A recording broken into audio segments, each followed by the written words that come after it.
Welcome to this edition of the Click and Pledge's Fundraising Command Center podcast, where we talk the why, the what, and the how in the Click and Pledge's ecosystem. This is the Why series. Today, we are doing something a little different, a real deep dive. We're going to try and merge planetary physics with the day-to-day challenge of keeping donors engaged. Right.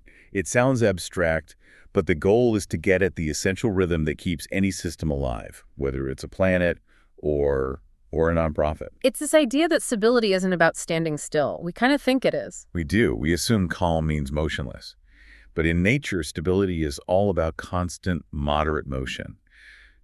Long before we had physics, the poets seemed to understand this. Yeah, we found this amazing Persian couplet by a poet named Khalil Kashani, and it reads almost like a law of thermodynamics. It's just perfect for what we're talking about. It really is. Now, as non-native speakers, it's hard to do justice to the original, so we'll stick to the translation. And the translation is, It's really something. It is. It says, we live by refusing to settle. We are waves. When we become still, we disappear. Wow. When we become still, we disappear. That really forces you to rethink things, doesn't it? It does. And if you look at the physics behind that idea, it all comes down to one thing: gradients. Okay, gradients. Break that down for us. A gradient is just a difference in temperature, in pressure. Think of water flowing downhill. Yeah. It only moves because there's a difference in height, a gravitational gradient. And that movement is what lets you do work. So the difference creates flow, and flow creates energy. Exactly. But if everything flattens out, if it all becomes perfectly even, perfectly still, then there's no difference, no flow. No flow, no work left to do. And here's the critical part. In a living system, no change isn't peace. It's collapse. The wave metaphor is perfect because the second the motion stops, the wave itself is just gone. Okay, so let's make this tangible. Let's anchor this whole idea with a thought experiment, a real one, based on science, not Hollywood explosions. Right. The question is simple. What actually happens if the Earth stops rotating? And as we go through this, the question for you listening is, does this sound like you're fundraising when communication stops between campaigns?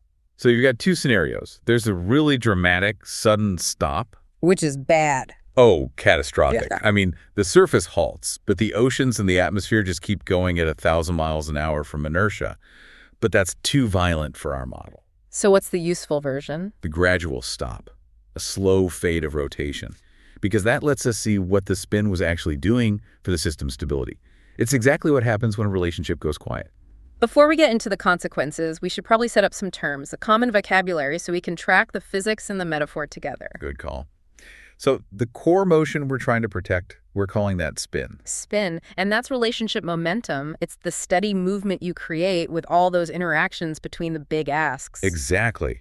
And when you lose that spin, the system devolves into what we call straight line wind. Okay, straight line wind, that sounds harsh. It is. It's purely transactional. Ask, receipt, ask, receipt. Just direct, unfiltered pressure, because there's no relationship to, circulate it or soften it. Right, and then you have things you can't control, like the seasons. We're calling that tilt. Some months are just an uphill battle. At year end, that's what we call high gravity. Everything's a little easier. Generosity just flows more naturally. And the big one, the solution, is psychological firewood. Yes. This is the stored warmth. All the stories, the gratitude, the proof you've been sharing that keeps your donors emotionally connected when things get cold. Okay, vocabulary set. Let's go back to our planet. It's slowly stopping. What's the first major thing that breaks? The first thing you lose is something called the Coriolis effect. Right, the Coriolis effect. That's one of those terms from science class that I feel like everyone's heard but nobody can quite explain. Yeah. All it really means is that because the Earth rotates, moving things like air and water get deflected, they curve. It's what creates our big weather patterns, the jet stream, ocean currents, all the systems that circulate energy. So if the rotation stops, the deflection stops. The deflection stops, the circulation stops, and the wind, instead of curving, just flows in a straight line from high pressure to low pressure. Straight line wind. It becomes direct, linear, and ultimately harsh. It's a system without moderation. And that maps perfectly onto fundraising, doesn't it? Without that relationship spin, every email, every ask has to be a direct, straight line plea. There's no nuance. None.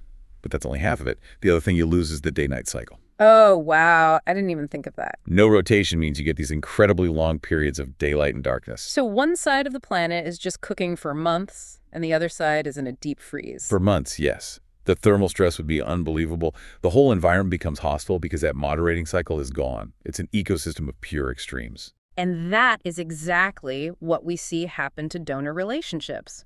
When the spin stops, the fundraising climate goes extreme. You get the fundraising version of a long, cold night, which is just organizational silence, no warmth, no meaning. Yeah. Your donors go emotionally cold, and that connection just withers. And then suddenly you need money, so you hit the panic button. And that's the prolonged day. Yeah. All at once, it's just too much urgency, too many asks, all this heat trying to make up for the silence. It just burns people out. So if you're wondering why donors disengage, even when they love your mission. This is why.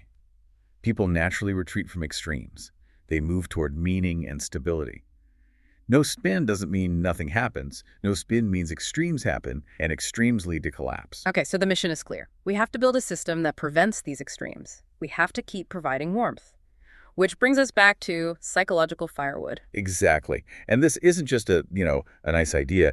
There's actually real science behind why psychological warmth is so important when conditions feel cold. You're talking about that study, right? The romance movie one? Yeah, that's the one. It's a 2012 study by Juan Hong and Yacheng Sun. It was published in the Journal of Consumer Research, and it's called Warm It Up with Love: The Effect of Physical Coldness on Liking of Romance Movies. What a great title. So what did they find? They found that when people were physically cold, it actually made them prefer psychologically warm content. Stories about love, connection, community. They were actively seeking psychological insulation. That is such a powerful lesson for us. When the fundraising environment feels cold, either because of silence or just the noise of the world, people need warmth. Human stories meet that need. That's what psychological firewood is. It's the stored warmth, the stories, the gratitude, the proof that keeps donors connected before you ask them for anything. And the big mistake we see is sending cold messages in cold seasons. A sterile receipt, a generic newsletter. A deadline with no meaning attached. The information might be correct, but it's emotionally freezing. So what are some concrete examples of good firewood? It can be simple. A real story about one person whose life changed. Specific gratitude. Not thanks for your support, but because of you, this specific thing happened. Using language of belonging, you are a part of this. And proof. Clear, grounded proof that the impact is real, delivered with care. This stuff isn't a luxury. It's the energy reserve that keeps the relationship alive. But here's the reality check, right? Fundraisers can't do this manually every single day. You can't rely on a heroic effort forever. You just can't. That leads to burnout, which leads to spin collapse, and then you're right back to the extremes of silence and panic. So if we agree that spin has to be consistent, then we have to have a system, an automaton that sustains the rhythm for us. Right. We want to build a system that handles the mechanics so the humans can focus on the meaning. In our ecosystem, this starts with the transaction. A tool like Click and Pay makes sure that the moment of giving is totally frictionless. But we always have to remember, a transaction is not a relationship. The relationship is maintained by the rhythm, by the delivery of that firewood. And that's the whole point of something like an engagement plan in our system. It's the framework that lets you automate the delivery of warmth, proof, and recognition all year long. That's how we recommend implementing it. By automating the rhythm, you protect the relationship. Yeah, it's not about automating humanity. It's about using the system to protect your team's time so they can focus on the humanity, on crafting that firewood that really matters. So let's boil this all down to a simple repeating cycle. The fundamental motion that creates spin. We recommend running this framework all year long. Warmth, proof, invitation, recognition. Warmth is the story, the gratitude that makes a donor feel connected. Proof is the hard evidence that their gift is making a real difference. The invitation is the ask, but it feels like a natural next step, not a sudden demand. And recognition closes the loop with specific thanks that reinforces their identity as a change maker. Let's say it again just to lock it in. This is the cycle that builds momentum. Warmth the proof, invitation, recognition. If you only ever do the invitation, all you're creating is that straight line wind. Pure pressure. Running the full cycle creates the spin that stabilizes the entire system. It all comes back to where we started, to that essential, ancient principle. Kashani captured it perfectly. We live by refusing to settle. We are waves. When we become still, we disappear. Remember that. No spin doesn't create calm. It creates extremes, cold silence, then urgent heat. Psychological firewood, delivered by a consistent system, is what creates a stable, livable ecosystem where generosity can truly thrive. For more information about this and all Click and Pledge products, make sure to visit clickandpledge.com and request for a one-on-one training or demo. Whether you are a client or curious about our platform, just ask us and we will gladly get together with you to chat. Don't forget to subscribe to this podcast to stay up to date with all the latest and greatest features of the Click and Pledge Fundraising Command Center.